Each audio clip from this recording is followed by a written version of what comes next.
Hello aspirants, welcome to AKSIS Academy Daily Current Affairs. So ముందుగా మనం నిన్న ఇచ్చిన క్వశ్చన్ లో చూస్తే which country 2023 లో Shanghai Cooperation Organisation Summit India 2024 లో కజకిస్తాన్ 2025 లో నిన్నే చెప్పుకున్నాం చైనా. ఇంకా ఈ రోజు టాపిక్ వచ్చేసి లాఖ్పతి దీదీ స్కీమ్. దేశంలో ఉన్నటువంటి స్త్రీలను ఈ లాఖ్పతి దీదీ స్కీమ్ లో భాగంగా సంవత్సరానికి కనీసం ₹1,00,000 వాళ్ళకి ఆదాయాన్ని చేకూర్చాలని అనుకునేటటువంటి పథకం. దీనికి సెల్ఫ్ హెల్ప్ గ్రూప్స్ స్వయం ఉపాధి సంఘాలను మీన్స్గా ఎంచుకుంది భారత ప్రభుత్వం. ఆల్రెడీ స్వయం ఉపాధి సంఘాలు ఆంధ్రప్రదేశ్ తెలంగాణ లాంటి ప్రాంతాలలో డ్వాక్రా సంఘాలుగా మనందరికీ చాలా పరిచయం. అయితే ఈ లాఖ్పతి దీదీ స్కీమ్ అనేటటువంటిది కొత్త స్కీమ్ ఏం కాదు. దీన్ దయాల్ అంత్యోదయ యోజన ఇట్లాంటి కొన్ని స్కీమ్స్లోనే భాగంగా మినిస్ట్రీ ఆఫ్ రూరల్ డెవలప్మెంట్ దాంట్లో ఆల్రెడీ ఉన్నటువంటి స్కీములనే ఇందులోకి తిప్పి వాళ్ళకి స్వయం ఉపాధి కల్పించి వాళ్ళకి ఆదాయాన్ని అందించాలనేటటువంటి ఒక కార్యక్రమం. సో డీటెయిల్స్ చూద్దాం. మనం సండే కాబట్టి జర త్వరగా ఫినిష్ చేసే ప్రయత్నం చేద్దాం. Ministry of rural development, skill development and entrepreneurship వాళ్ళు ఒక MOU రాసుకున్నారు లాఖ్పతి దీదీ ఇనిషియేటివ్కి సంబంధించి. అంటే ఇందులో ఏంటంటే రూరల్ ఉమెన్ గ్రామీణ ప్రాంతాల్లో ఉన్నటువంటి స్త్రీలను మహిళలను ఎంపవర్ సాధికారత వైపు తీసుకెళ్ళాలి. అంటే ఏంటి, వాళ్ళ స్కిల్ డెవలప్మెంట్ అందించి వాళ్ళకి ఏదో రకంగా కనీసం సంవత్సరానికి ₹1,00,000 వాళ్ళకి ఆదాయం చేకూర్చేటట్టు చేయాలి. సో ఇందులోనే భాగంగా దేశంలో 3 కోట్ల మందిని లక్షాధికారులను చేయాలి. లక్షాధికారి అంటే ₹1,00,000 వచ్చినా లక్షాధికారి అని అంటారు. కాబట్టి లాఖ్పతి దీదీలుగా మార్చాలి, ఫ్యూచర్ మిలినియర్స్ దీదీగా మార్చాలి. వీళ్ళకి ఇప్పుడు ఏం చేస్తారంటే కొంత వాళ్ళకి ఎందులో అయితే నైపుణ్యం ఉందో అందులో ట్రైనింగ్ ఇస్తారు, దానికి సర్టిఫికేషన్లు ఇస్తారు. అలాగే రూరల్ ఆస్పిరేషన్స్ వాళ్ళకి ఏవైతే ఉన్నాయో, ముఖ్యంగా ఎమర్జింగ్ సెక్టార్స్ ఏవైతే ఉన్నాయో వాటిని అనుసంధానించి వీళ్ళకి ఆదాయం వచ్చేటట్టుగా ప్రభుత్వం ప్రయత్నిస్తుంది. అంతే. ఇది న్యూస్లో వచ్చింది కాబట్టి so that's I took it as a topic for today. So ఇందులోనే భాగంగా ముందుగా మనం what exactly meant by self help groups. ఈ సెల్ఫ్ హెల్ప్ గ్రూప్స్ స్వయం ఉపాధి సంఘాలు మీ అందరికీ self help groups bank linkage programme తెలుసు. 1992 ప్రాంతంలో నబార్డ్ వాళ్ళు దీన్ని స్టార్ట్ చేశారు. అంటే స్వయం ఉపాధి సంఘాల పేరిట కొన్ని సంఘాలను ఏర్పాటు చేసి అందులో 10-20 మంది ఆడవాళ్ళు ఉంటారు. అలాగే వీళ్ళు ఏదో ఒక ఉపాధిని మొదలు పెడుతూ ఉంటారు. వీళ్ళకి ఒక సేవింగ్స్ అకౌంట్స్ ఒకదాన్ని తీస్తారు. సో కొన్ని రోజులు అయిన తర్వాత ఈ సేవింగ్స్ అకౌంట్ బాగా రన్ అవుతూ ఉంటే వీళ్ళకి కొలెటరల్ ఫ్రీ లోన్స్ ఇస్తారు. అంటే ఈ తనఖా లేనటువంటి రుణాలు, పావలాకే రుణాలు ఇచ్చి వాళ్ళకి స్వయం ఉపాధి వైపు వాళ్ళు నడిపించి వాళ్ళ చేతిలో కొంత డబ్బులు ఉండేటట్టు వాళ్ళు కొత్తగా ఆదాయాన్ని సమకూర్చుకునేటట్టు ప్రయత్నిస్తారు. ముఖ్యంగా డ్వాక్రా గ్రూపుల్లో మగవాళ్ళకన్నా ఆడవాళ్ళ దగ్గర ఈ మధ్యకాలంలో డబ్బులు ఎక్కువ ఉంటున్నాయి, అందరికీ తెలిసిన విషయమే. సో కాబట్టి ముందుగా స్వయం ఉపాధి సంఘాలు అంటే ఏంటంటే దే ఆర్ ఇన్ఫార్మల్ గ్రూప్స్. అంటే దే ఆర్ జస్ట్ అదేమీ లీగాలిటీ అది ఏమి ఉండదు, ఒక గ్రూప్గా ఫామ్ అవుతారు. 10-20 మంది మెంబర్స్ ఉంటారు, మోస్ట్లీ ఉమెన్. ఇక్కడ ఎకనామిక్ ఎంపవర్మెంట్, ఆర్థిక పరంగా వాళ్ళని కొంత చేయూతనివ్వాలి. వాళ్ళకి ఏమైనా కామన్ ప్రాబ్లమ్స్ ఉన్న వాటిని కామన్ ప్రాబ్లమ్స్ వాళ్ళకి ఏమైనా ఉంటే అవి సాల్వ్ చేయాలి. దీనికి చాలా ఎగ్జాంపుల్స్ ఉన్నాయి. కేరళలో కుటుంబశ్రీ, అలాగే మహిళా ఆర్థిక వికాస్ మహారాష్ట్ర, అలాగే లూమ్స్ ఆఫ్ లద్దాఖ్ ఇలాంటి పేరిట ఆంధ్రప్రదేశ్లో డ్వాక్రా సంఘాలు, చాలా పేర్లు ఉన్నాయి. చాలా పెద్ద పెద్ద ఎగ్జాంపుల్స్, కేస్ స్టడీస్ కూడా ఉన్నాయి మనకి. అలాగే ఆరిజినేటెడ్ ఎక్కడి నుంచి వచ్చిందంటే బంగ్లాదేశ్లో ఈ మధ్య కాలంలో ఉన్నదే ఒక ఆయన మహమ్మద్ యూనస్ ఇంటరిమ్ గవర్నమెంట్లో పెట్టారు ఆయన. సో ఈ మహమ్మద్ యూనస్ అనేటటువంటి వ్యక్తి బంగ్లాదేశ్లో గ్రామీణ బ్యాంకులకి తెరలేపాడు. 1980-76లో మనం కూడా రీజనల్ రూరల్ బ్యాంక్స్ యాక్ట్ అని దాన్ని పట్టుకొచ్చాం, ప్రాంతీయ బ్యాంకులు. ఈ ప్రాంతీయ బ్యాంకుల పేరిటిన మనం కూడా ఈ సెల్ఫ్ హెల్ప్ గ్రూప్స్ కార్యక్రమాన్ని చాలా అద్భుతంగా తీసుకొచ్చేటటువంటి ప్రయత్నం చేశాం. అయితే ఇండియాలో ఇది 7th 5-year ప్లాన్. 1985-90లో ఈ సెల్ఫ్ హెల్ప్ గ్రూప్స్ అనే కార్యక్రమాన్ని తీసుకొచ్చారు. ముందుగా Mysore resettlement and development agency అని ఉంటుంది.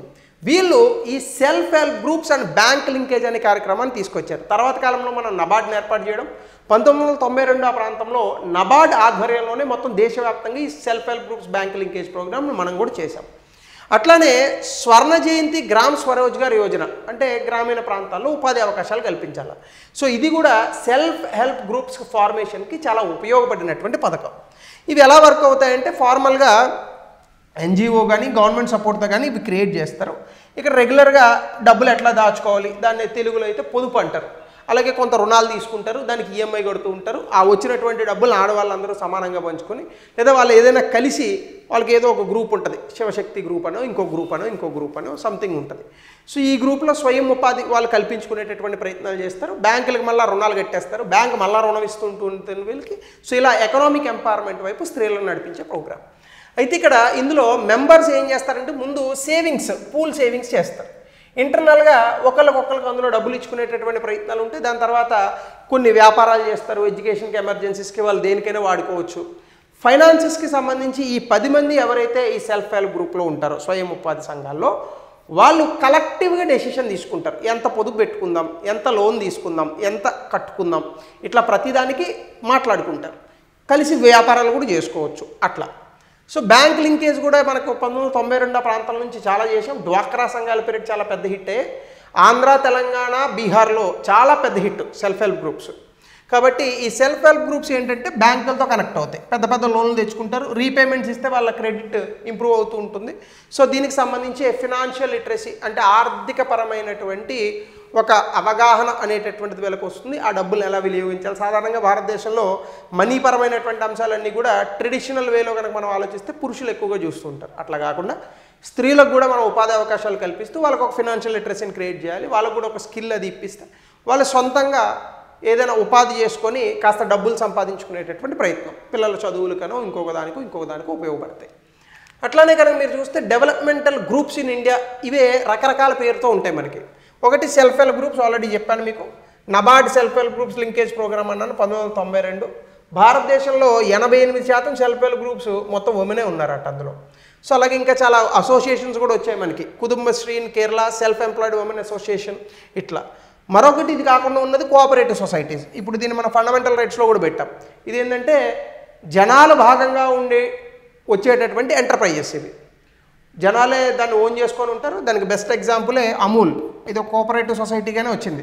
సో తర్వాత కాలంలో క్యాపిటల్ ఇవన్నీ మారే తర్వాత కోఆపరేటివ్ అయిన తర్వాత.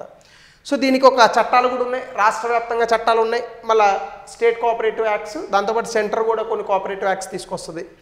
97వ రాజ్యాంగ సవరణ చట్టంలో రైట్ టు ఫార్మ్ కోఆపరేటివ్స్ అనేటటువంటి దాన్ని 19 Clause 1(c)లో భాగంగా ఫండమెంటల్ రైట్గా మార్చాం. అలాగే డైరెక్ట్ ప్రిన్సిపల్స్లో అది ఎట్లాగా ఉంది, అమూల్ ఇవన్నీ కూడా అందులోనే భాగం. అట్లానే నాన్ గవర్నమెంటల్ ఆర్గనైజేషన్స్, ఎన్జిఓలు, దీని గురించి పెద్ద చెప్పక్కర్లేదు మీకు. సొసైటీలు కానీ, ట్రస్టులు కానీ, కంపెనీస్ యాక్ట్లో Section 8 నుంచి వచ్చినటువంటివి కానీ, ముఖ్యంగా చారిటీ వర్క్స్ చేయడానికి, జనాల దగ్గర ఏదైనా డబ్బులు సేకరించి ప్రజల కోసం ఏవైనా మంచి చేసేటటువంటి కార్యక్రమాలు చేస్తూ ఉంటారు. కాన్స్టిట్యూషనల్ ప్రొవిజన్స్ ఇది article 19 Clause 1(c) in the cooperative సొసైటీస్లోనే ఎన్జిఓలు కూడా మనం చేర్చవచ్చు. అట్లానే కొన్ని ప్రామినెంట్ ఎన్జిఓస్ మనకున్నాయి. NGO Darpan, NGO Pratham, ASER report అని ఒకటి ఉంది, ఆసర్ అని కూడా అంటారు కొంతమంది. ఈ ఏసర్ రిపోర్ట్ అంటే విద్యా వ్యవస్థ ఎట్లా ఉంది భారతదేశంలో అన్న దాని గురించి రిపోర్ట్ ఇస్తుంది. వెరీ నోన్ థింగ్, ఈవెన్ ప్రభుత్వమే దాన్ని తీసుకుంటుంటుంది. అలాగే అక్షయ పాత్ర ఫౌండేషన్, ముఖ్యంగా న్యూట్రిషనల్ మిడ్ డే మీల్ స్కీమ్కి సంబంధించి. సో ఇట్లాంటి అనేక ఎన్జిఓస్ చాలా అద్భుతంగా కొన్ని ప్రభుత్వమే ఏర్పాటు చేస్తుంది, కొన్ని ప్రైవేట్ వ్యక్తులు కూడా ఏర్పాటు చేసుకుంటారు. సో ఇట్లా మనకి డెవలప్మెంటల్ గ్రూప్స్ కూడా ఉన్నాయి. ఇప్పుడు లాక్పతి దీదీ ఇనిషియేటివ్ చూద్దాం. మీ అందరికీ ఇప్పుడు స్వయం ఉపాధి సంఘాల గురించి అర్థమైంది కదా.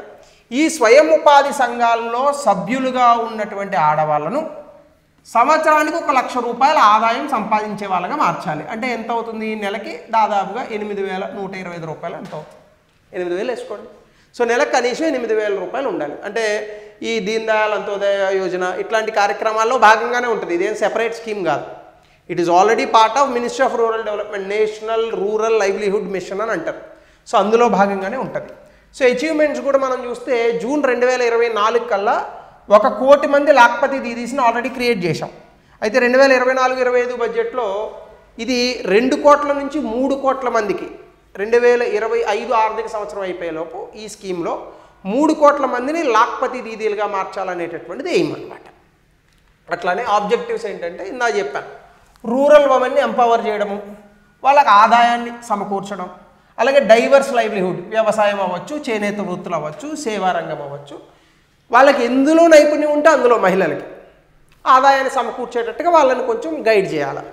అలాగే సెల్ఫ్ హెల్ప్ గ్రూప్ ఉమెన్స్ని role models of self reliance, అంటే ఎవరి మీద డిపెండ్ అవ్వకుండా స్వావలంబన, వాళ్ళంతటా వాళ్ళే వాళ్ళ కాళ్ళ మీద వాళ్ళు నిలబడేటట్టుగా ఒక రోల్ మోడల్స్గా వాళ్ళని మార్చాలి. ఇది ఒక మెయిన్ అంశం. ఇన్కమ్ క్రైటీరియా ఏంటంటే కనీసం 4 agriculture business cycles, 4 agriculture cycles అంటే అటు ఇటుగా మీరు వేసుకోండి, ఒక 1 year 2 years టైం వేసుకోండి. 10,000 రూపాయలు నెల సంపాదన ఉండాలి. అప్పుడు లాక్పతి దీదీస్గా పిల్లల్ని కన్సిడర్ చేస్తారు. ఇందాక నేను ఓవరాల్గా యావరేజ్ చేసి మీకు 8,000 రూపాయలు అన్నాను కదా, అలా కాకుండా 4 అగ్రికల్చర్ ఆర్ బిజినెస్ సైకిల్స్లో వీళ్ళు ఖచ్చితంగా 10,000 రూపాయలు సంపాదించాలి. ఒక 2 ఏళ్ళు వేసుకోండి అటు ఇటుగా. అట్లానే ఇంప్లిమెంటేషన్ స్ట్రాటజీ ఏంది వీళ్ళకి? వ్యవసాయము, అనుబంధ రంగాలు అంటే లైఫ్ స్టాక్ ఫార్మింగ్. ఇప్పుడు 4 బర్రెలు ఉన్నాయనుకోండి, పాలు బితికినాం అనుకోండి, తీసుకెళ్ళి కేంద్రానికి వేసినాం అనుకోండి, డబ్బులు వస్తాయి. సో అక్కడ కూడా మనం ఉపాధి అవకాశాలు కల్పించినట్టు, లేదా సేవలు, లేదా వాళ్ళు ఏమైనా చిన్న వ్యాపారాలు పెట్టుకుంటే ఎంటర్ప్రైజెస్, వీటన్నిటిని కూడా వాళ్ళ ఇన్కమ్, వాళ్ళకు వచ్చే ఆదాయాన్ని మల్టిపుల్ చేయాలి. రైట్? వాళ్ళకి ఏదో ఒక చేయూతను కల్పించి వాళ్ళ ఆదాయాన్ని రెట్టింపు చేయాలి. అలాగనే digital tools, community resource persons కొంతమంది ఉంటారు, సిఆర్పి అంటాము. వీళ్ళు ఈ ఎస్హెచ్జిస్ని, ఈ డిజిటల్ టూల్స్ని ఎట్లా వాడాలి, యాప్స్ కానీ, మొబైల్స్ కానీ, కంప్యూటర్స్, ఇంటర్నెట్, ఒకవేళ అందులో చదువుకున్న వాళ్ళు ఉంటే దీని ద్వారా ఎట్లా డబ్బులు సంపాదించాలి, ఇవన్నీ చెప్తారు. ఫినాన్షియల్ లిటరసీ, మార్కెట్ని ఎట్లా యాక్సెస్ చేయాలి, ట్యాక్స్లు అవి కట్టడము, వీటన్నిటి గురించి కొంత అవగాహన నేర్పిస్తారు. అలాగే దీనికి 4 పిల్లర్స్ని తీసుకున్నారు. ఒకటేంటి అసెట్స్, అంటే వాళ్ళకి ఏవైనా పనిముట్లు కానీ, ఎక్విప్మెంట్, ఇన్ఫ్రాస్ట్రక్చర్ ఇవ్వాలి. స్కిల్స్, వాళ్ళకి నైపుణ్యం ఇవ్వాలి. ఫైనాన్స్, బ్యాంకుతో ఎట్లా లింకేజ్ అవ్వాలి, ప్రభుత్వం ఇస్తున్న పథకాలను ఎట్లా వాడుకోవాలి. మార్కెట్ యాక్సెస్, అంటే ఇప్పుడు వాళ్ళు ఏదైనా కొన్ని వస్తువులు తయారు చేశారనుకోండి, ఈ మధ్యకాలంలో చూశాను నేను, ఏదో సెల్ఫ్ హెల్ప్ గ్రూప్ వాళ్ళు తయారు చేసిన వస్తువు అది చాలా పెద్ద వైరల్ అయిపోయింది సోషల్ మీడియాలో. అట్లా బ్రాండింగ్ ఎట్లా చేసుకోవాలి, వాటిని అమెజాన్లోని, ఫ్లిప్కార్ట్లోని ఎట్లా అమ్ముకోవాలి, మార్కెటింగ్ సపోర్ట్ ఎట్లా తెచ్చుకోవాలి, ఇవన్నీ కూడా నేర్పిస్తారు. అంటే మీరు ఆలోచించండి, ఆడవాళ్ళకి ఇవన్నీ నేర్పిస్తే ఖచ్చితంగా వాళ్ళు ఎంతో కొంత ఆదాయం సంపాదించుకుంటారుగా. సో మనం అనుకున్నట్టు 3 బిజినెస్ సైకిల్స్ ఆర్ అగ్రికల్చర్ సైకిల్స్లో 10,000 రూపాయలు నెలకు వాళ్ళు సంపాదించుకుంటే then they will become Lakhpati దీదీస్. అంటే సింపుల్గా ఆదాయాన్ని పెంచే కార్యక్రమం మహిళలకు మాత్రమే. లక్పతి దీది అని మరి మగవాళ్ళని అనలేం కదా. సో ఇందులోనే చాలా స్కీములతో, మంత్రిత్వ శాఖలతో ఈ స్కీమ్ టైఅప్ అవుతుంది. స్కిల్ ఇండియా, ప్రధానమంత్రి స్వనిధి, మన్రేగా ఇలాంటి ప్రోగ్రామ్స్తో. అలాగే ప్రైవేట్ సెక్టర్ను కూడా తీసుకొస్తారు. సో ప్రైవేట్ రంగం కూడా వీళ్ళకి సహాయం చేసేటటువంటి ప్రయత్నం, సిఎస్ఆర్ ఫండ్స్ ఇట్లాంటివి ఉంటాయి చాలా. అయితే ఇందులో చాలా సవాళ్ళు ఉన్నాయి. ఒకటేంటి, ఫినాన్షియల్ ఛాలెంజెస్. అందరికీ వ్యాపారం చేయాలనే ఉంటుంది, ఏముండవు, పైసలు ఉండవు. సో క్రెడిట్ సపోర్ట్ ఉండదు. సో బ్యాంకుల ద్వారా మనం ఈ క్రెడిట్ సపోర్ట్ ఇప్పియాలా వాళ్ళకి. సో కాబట్టి ఇక్కడ రీపేమెంట్ ఇష్యూస్ కానీ, కొంతమంది డబ్బులు తీసుకుంటారు సరిగ్గా కట్టరు, చాలా ఎస్హెచ్జిస్ ఇట్లానే పోతుంటాయి. సో అట్లా కాకుండా కరెక్ట్గా టైంకి కట్టేసేటటువంటివి వాళ్ళని కట్టించాలి, వాళ్ళకి మళ్ళీ డబ్బులు ఇవ్వాలి. ఇది ఒక రొటేషన్, సెల్ఫ్ సస్టైనింగ్ ఆస్పెక్ట్ లాగా మార్చాలి. 2, మేనేజరల్ అండ్ ఆపరేషనల్ ఇష్యూస్, అంటే అకౌంటింగ్ లీడర్షిప్ ఉండదు. సాధారణంగా పెద్ద పెద్ద కంపెనీలకు వచ్చే సమస్య ఇది, చిన్న కంపెనీలకు కూడా ఇదే ఉంటుంది. ఇంకా వీళ్ళకి కొంత చదువుకోలేని వాళ్ళు ఉంటే స్త్రీలు, ఇది ఇంకా ఇబ్బందికరం. అది స్త్రీలా పురుషులా అన్నదిగా, అకౌంటింగ్ చాలా ఇబ్బంది. అలాగే కొంతమంది ఏమంటారు, ఓవర్ ఇండిపెండెన్స్ ఉంటుంది. అంటే ఎట్లుంటారంటే 10 మంది ఉన్నారు గ్రూప్లో అనుకోండి, ఒక ఆమె బాగా స్పీడ్ ఉందనుకోండి, ఈ కట్టిన వాళ్ళ డబ్బులని ఈమె వాడేసుకుంటుంది. సో ఇట్లా ఓవర్ ఎఫిషియన్సీ ఉంటారు కొంతమంది, ఓవర్ డిపెండెన్స్ ఉంటారు. సో అలా కాకుండా దాన్ని ఒక మంచి డెమోక్రటిక్ మోడల్లో ఈ సెల్ఫ్ హెల్ప్ గ్రూప్స్ని రన్ చేసేటటువంటి ప్రయత్నం చేయాలి. మేనేజరల్ అండ్ ఆపరేషనల్ ఇష్యూస్, ఇందులో సమస్యలు ఉన్నాయి. అలాగే social barriers, gender inequality, cost divisions, మా కులపోలే ఉండాలి ఈ గ్రూప్లో అంటారు కొంతమంది, ఇదో దరిద్రం. ముఖ్యంగా ఈ అవేర్నెస్ లేకపోవడం, అంటే ఇదేదో వాళ్ళు ఇన్ఫార్మల్గా పెట్టుకున్న గ్రూప్ అని అనుకుంటారు, ప్రభుత్వం సపోర్ట్ చేస్తున్న గ్రూప్ అని అనుకోరు కొంతమంది. సో ఇవి కొన్ని సమస్యలు ఉన్నాయి మనకి. అట్లానే పాలసీ రిలేటెడ్ ఇష్యూస్, అంటే చాలా చోట్ల లోన్లు ఇస్తామంటారు కానీ బ్యూరోక్రాటిక్ డిలేస్ ఉంటాయి, లేదా పొలిటికల్ ఇంటర్ఫియరెన్స్ ఉంటాయి, లేదా కొన్ని స్కీములు like national rural livelihood machine ఎప్పుడో వచ్చింది ఈ స్కీమ్. సో ఈ స్కీమ్ కన్నా ఎంతమంది బాగుపడ్డారో సరిగ్గా డేటా ప్రభుత్వం దగ్గరే ఉండదు, చాలా డిలేస్ ఉంటూ ఉంటాయి. అట్లానే సస్టైనబిలిటీ, అంటే కొన్ని మార్కెట్ లింకేజెస్ లేకపోతే సాధారణంగా బిజినెస్ని సక్సెస్ చేయడం అంత ఈజీ కాదు. సో సెల్ఫ్ హెల్ప్ గ్రూప్స్లో మహిళలు అద్భుతంగానే తీసుకొచ్చారని అనుకుందాం, కానీ వాళ్ళు తెచ్చిన ప్రోడక్ట్ ఏదైనా, వాళ్ళు ఏదో ఒక ప్రోడక్ట్ని తయారు చేశారు, అది అమ్మలేకపోతే అదో పెద్ద సమస్య. సో కొంత కాంపిటీషన్ ఇవన్నీ ఉంటాయి, డ్రాప్ అవుతారు కొంతమంది, ఇన్నోవేషన్స్ లేకపోవడం ఇట్లాంటివి. ఈ మధ్యకాలంలో నేను ఒక సినిమా చూశాను, గాంధీజీ చెట్టు అని, సుకుమార్ వాళ్ళ అమ్మాయి. సో అందులో ఆ అమ్మాయి భలే చేస్తుంది. వాళ్ళ ఊర్లో చెరుకు పండిస్తారు, చెరుకు కొనరు, దాన్ని బెల్లంగా చేసి అమ్ముతుంది ఆ అమ్మాయి. సెల్ఫ్ హెల్ప్ గ్రూప్స్ ఇట్లానే చేసేది, కానీ మీరు ఆలోచించండి, ఎవడు కొనకపోతే బెల్లం తయారు చేసిన తర్వాత. సో అట్లా మనం ఇన్నోవేషన్తో కొత్త మార్కెట్ని సృష్టిస్తూ ఉండాలి. ఎప్పుడైనా రా మెటీరియల్కి ధర తక్కువ ఉంటుంది. మీరు ఎప్పుడైనా చూడండి, పాలు ఉన్నాయనుకోండి, మీరు పాలు ఎంతకు అమ్ముతారు? లీటరు 80 రూపాయలు. పాలు ఇరిగిపోయాయి అనుకోండి, మనం జనరల్గా ఏం చేస్తాము? పారబోస్తాం ఇంట్లో కదా. కానీ ఇరిగిపోయిన పాలతోనే పన్నీర్ చేస్తారు. మీరు పన్నీర్ అమ్మితే పాల కన్నా పన్నీర్ ధర ఎక్కువ వస్తుంది. ఆ విరిగిపోయినటువంటి పాలతో మీరు కలాకండ్ అనే ఒక స్వీట్ ఉంటుంది, అది తయారు చేయండి, పన్నీర్ కన్నా ఎక్కువ ధర వస్తుంది అది. రైట్. సో వాల్యూ ఎడిషన్ ఇది ఉండాలా. సో ఇది ఉండాలి అంటే ఏం చేయాలి? మనము ఇన్నోవేషన్ చేయాలి. పాల కన్నా నెయ్యి ఎక్కువ రేటు కదా. సో పాలలోంచే కదా నెయ్యి వచ్చేది, నెయ్యి, వెన్న. సో ఇట్లా వాళ్ళకి ఈ కొత్త కొత్త విషయాలు, ఇవేం కొత్త విషయాలు కాదు, పాతవే, బట్ ఇన్నోవేటివ్గా వాటిని చేసేటటువంటి ఒక అవకాశాన్ని కల్పిస్తుంది ప్రభుత్వం. కానీ అవి వాళ్ళు కూడా అందిపుచ్చుకోవాలి. ప్రభుత్వం అన్నీ చేయబెట్టి నేర్పించలేదు కదా. మీరు పాలు ఎట్లా తీసుకోవాలి, వాటిలోంచి వెన్న ఎట్లా చేయాలి, ప్రభుత్వం చెప్పలేదు ఇవన్నీ. దగ్గర కూర్చొని ఏదో కొన్ని ఇస్తుంది, దాన్ని మనం కూడా ఎదగాలనేటటువంటి ప్రయత్నం ఉండాలి. సో దీనికి సంబంధించి క్వశ్చన్, దయచేసి దీని ఆన్సర్ని కమెంట్ సెక్షన్లో తెలపండి. అలాగే discuss the contribution of civil society groups of women effective and meaningful participation representation in state legislatures in India related to women 200 పదాల్లో రాయండి. సో ఇది Sunday, but still it's a big topic. But okay, మీకు అర్థమైందని అనుకుంటున్నాను. ఇలాంటి schemes మీద చాలా ఎక్కువ క్వశ్చన్స్ అడిగాడు ఇంతకుముందు, మళ్ళీ అడుగుతాడు. So be careful. Thank you. Have a nice day.